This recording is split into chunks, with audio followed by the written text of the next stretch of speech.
look at it in a couple different lenses and from a different set of audiences. So I'm going to start with educators.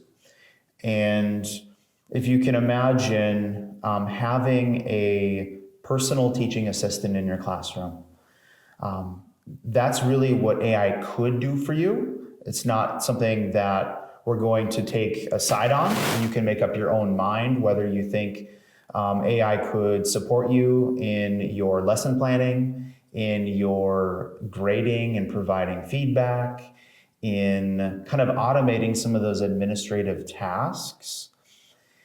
It's really going to come up to your own ethical decision making, whether or not you feel that using AI in parts of your workflow is acceptable or not. Everyone's going to be different.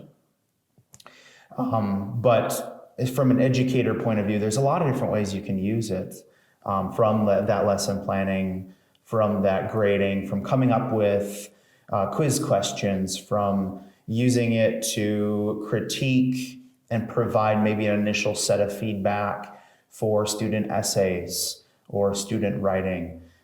So there are a lot of different ways that educators can use it, and we'll continue to look at some of those. And let's move to students. Right now, there's a big concern that students are using AI to cheat, to plagiarize. And I think the first thing we need to look at is what is our definition of cheating.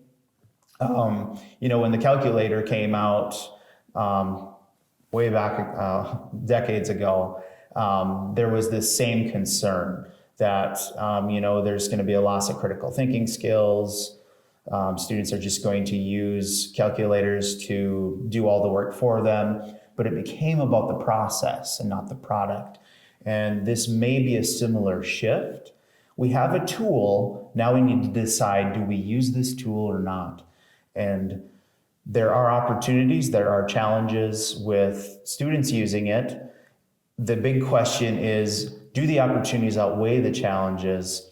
And when we think about the 21st century graduate, do we want students to have the skills to use AI in the future, in their future workforce, or not? And that's kind of a decision that you're going to have to make up on your own.